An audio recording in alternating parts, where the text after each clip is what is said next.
this week, Rishi Sunak managed to pull off a new deal with the EU to benefit Northern Ireland. Has Rishi Sunak finally managed to outflank and quieten Boris Johnson? I don't know if there's such a thing. Is there such a thing as quietening Boris Johnson? Oh, no, most definitely not. No. Boris Johnson has this ability to appear in news stories. Even if he's not about him, he can make it about Everything's him. about Everything's about him. So it was friends of Boris Johnson. It's a real Donald Trump 2.0. Yeah, well, interestingly, isn't it? Well, I don't think he's got half what Trump has going for him. But anyway, Boris Johnson... In what sense? What? In what sense? Do you mean like his... Trump is, in my opinion, he's... Well, first of all, I think anyway he's out of control. But besides that, he's got... he puts out a huge amount of energy in stuff. He latches onto stuff and he pummels it. Whether it's people, good energy or bad energy. Exactly. Yeah. Could be very negative and it could be against people. It's really not nice. I'm not saying it's good at all. But he pummels and he has power. I just saw today that something that the polls were actually putting Trump ahead of... I saw it, yeah. I mean, that's insane. Yeah. How, after January 6th, how can anyone even look at the guy? But that's not... Because he comes with energy. Johnson does not have that. That's not his skill set. He's charismatic to a point, and he knows how to make a good joke, good laugh. He's interesting. He's unpredictable, which doesn't got have similarities. that devotion and energy. He doesn't have that energy and passion. He doesn't. Anyway, Boris Johnson, friends of Boris Johnson, if I may say so, were telling the papers at the beginning of the week that Rishi Sunak comes out with this new deal with Northern Ireland, solving all the problems left over from Brexit, which Boris Johnson himself did not manage to solve as Prime Minister, by the way. Saying that he's not so sure he's going to support it. And that became a big story. But very quickly, once people heard the deal and realised Rishi Sunak actually has played a blinder here, he's done something good for Northern Ireland, good for the country. It's going to smooth over the after effects of Brexit, make it a positive thing. What we've now been told by a journalist who works for the Times is that Boris Johnson has seen where the wind is blowing and will quietly... be supportive of the bill, or at least find an engagement to be busy with on the day of the vote, whenever that day is. So he's obviously managing let's this. Be honest, he's not going to turn up. I doubt he's not going to turn up. No. But isn't it interesting how one person can sort of without actually talking to the without news talking, at all? He didn't even talk to the news. Well, officially, allegedly, do you think he did? Well, here's the funny thing, right? Probably sent all his henchmen. There's a lot of journalistic lingo when it comes to reporting. It's one of these things that I really can't get my head around enough, which is the idea that how do stories ever end up in the paper, right? A lot of the times they're called leaks. Now, how does a leak work? So a leak generally, from my understanding, works is you've got someone in the know, and someone in the know doesn't have to be an official. It can be an advisor, it could be a friend of an advisor, it can be, a variety of people that are in the know who go to a journalist and say, look, wink, wink, nod, nod, look over here. So they don't actually say anything. They haven't, given away any secrets. They haven't, been disloyal, but they have directed them to something which the journalist then understands and then goes and checks up and makes sure that there's double proof that what he's saying is right, etc. But when they actually quote that person, they can't give any indication of who that person is. So when you're in the government and you've got a load of advisors, you can just sort of say anyone because it could be anyone. But when you're not in the government anymore, you don't have a huge office. So what they do in journalistic lingo is they write friends of. But actually, I've come to understand that can be referring to the person himself. So Boris Johnson could have called up one of the papers and said something, and the papers write it down dutifully because it came from Boris Johnson's mouth. But when reporting it, they don't say Boris Johnson said, because that's just too, I don't know what it is. It's just or maybe he asked them not to. Or he asked them not to. So it's just friends of. But I heard them talking about it in like laughing terms. It's like, haha, friends of, ha ha ha. We all know what that means. So they've essentially admitted it, right? So he himself is busy tooting his own horn for a few days, saying, "Oh, I might consider not voting for this." Yeah.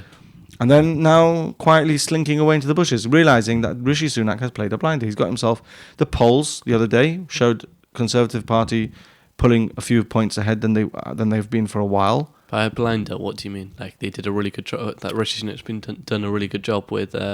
Without getting too stuck in the weeds here of the detail of the Northern Ireland problems and the solutions, the reality is that there was an agreement in place. It's called the Northern Ireland Protocol, which had serious tension and problems for business in Northern Ireland.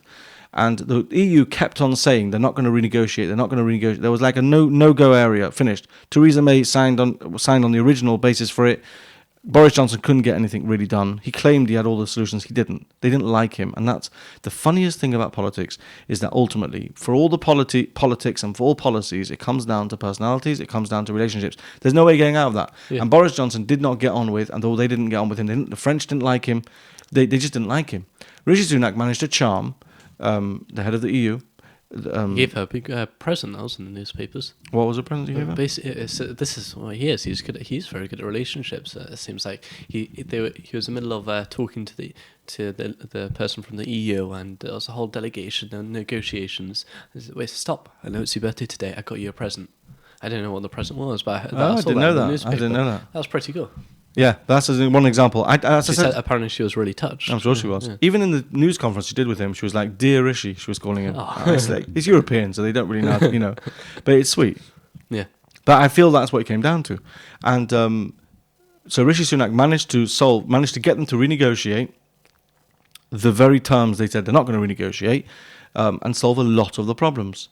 Currently in Northern Ireland, there's no government, because the two parties the main parties, the DUP and the Sinn Féin, and they are ideologically opposed like you can't imagine. Far worse than here, Labour and Conservative. It goes back from the troubles in Ireland where they fought each other, and Sinn Féin was the armed IRA. Just broke it was up in two parts at this point. It was terrible at the time. Lots of people died and everything. So they haven't really recovered from the trauma. But the point is the DUP, which is the smaller party, but would have to agree to Sinn Féin being a prime minister, first minister, whatever they call them there in Ireland, in Northern Ireland, for the government to work. Now that hasn't happened for a while now.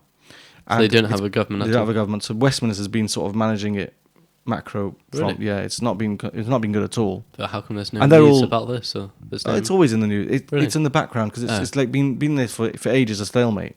But what they have said to DUP is, if these terms are renegotiated and they like them, they will come back into power sharing. So what Rishi Sunak has to try and do is not only do a good deal, which he's done, but to convince the DUP that it's good enough for them to get back in the chair. And that's the part that we're unsure about if it's going to happen or not. And apparently that's where Boris Johnson thought he could make his mark, because if the DUP aren't happy, he can stand up for the DUP. The joke is that when Boris Johnson signed the last deal, when he was in power, he screwed the DUP. So the DUP are basically the most stuck in the mud, unreasonable people. I hope there's no DUP fans listening, because that's not very complimentary. But yeah, don't complain to me. Yeah, no joke. no, we welcome all discussion and all feedback. So it's always good to add that in. Yeah. I mean, what do you think about what's been going on from where you sit in terms of Boris Johnson, Conservative Party, Rishi Sunak? Because for a long time there's been murmurings Rishi Sunak isn't really good enough. We'll bring back Boris Johnson. Do you get the sense that that's going away a bit this week? And I mean, personally, what I feel is that, definitely in this week, Rishi Sunak has gotten people have liked Rishi Sunak a bit more. But personally, when I look at Rishi Sunak, and I might not like him the most, I mean, I do not dislike him for the most. He's like right in the middle of the centre.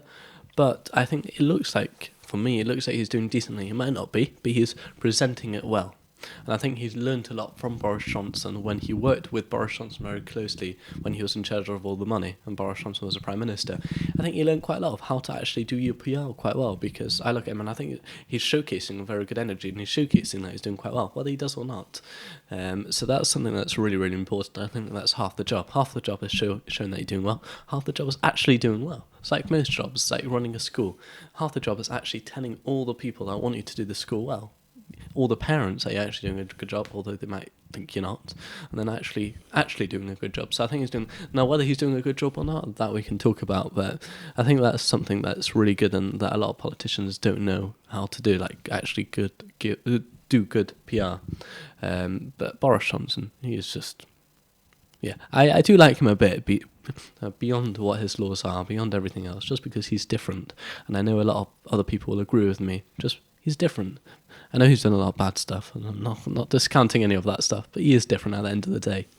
And I think that makes breath of fresh air to some people. Yeah, that's why. So, I mean, I personally, if I was, let's say, Boris Johnson versus Rishi Sunak, look at all the laws and all what policies, what they're putting forward and say, okay, which one's better? But I'll always have some sort of bias towards Boris It's Johnson. basically the pub test, they say, right? Who's the one you're going to take out for a drink in the pub? That's unfortunately. And That's what, Boris is always the answer. That's what politics are. People always think politics is looking at statistics and finding what's better. It's not. Let's be honest about it. Politics is an emotion game. It might be. That's wrong. It shouldn't be like that. Let's be honest about it. It should not be an emotion game. But that's what it is. It's an emotion game. Have you ever watched the documentary sort of drama that was made in the wake of Brexit called Brexit: The Uncivil War?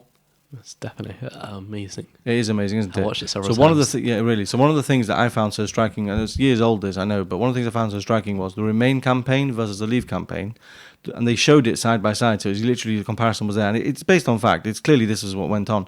The Remain side kept on going with fact and statistics. And they kept on telling the team, appeal to people's better judgment of, whatever's better for the country, blah, blah. And Leave were just going for total emotion, NHS, Turkey, like all the things that were... £300 million. Just the trigger words and trigger feelings. And it's fascinating. Well, look who won, That's how it works. What do you think? What do you think about that?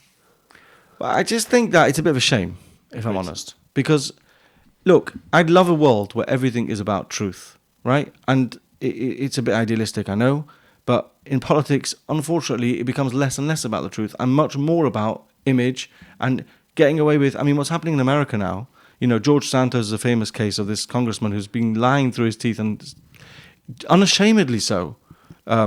Still in there, he's still in power. And do you know what the big problem with him was?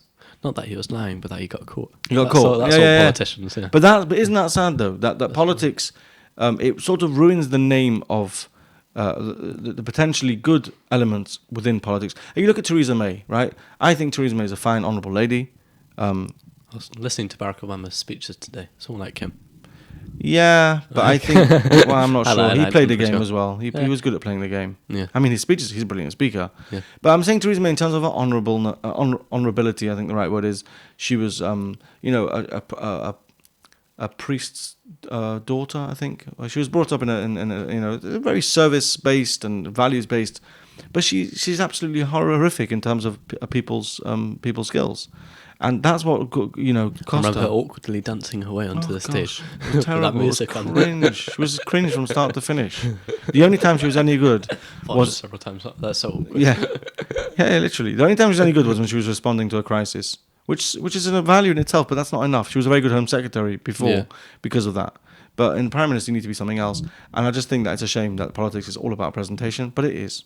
And the more Keir Starmer has gotten into that, the better he's shown. I think Rishi Sunak is finding his feet. He was actually, as Chancellor, I don't know if you remember, but he used to put out these personalised statements and things with his own little signature Rishi at the end. He definitely had, on Instagram, he was quite busy. He definitely had a flair of this PR business, but he is definitely more confident today. And I think this week has shown that he's made of more metal than people make out. And for the first time in a long time, I think Conservatives have a chance in the next election. And I would never have said that before. Nice way to finish. Thanks for coming on, Yossi. Have a good one.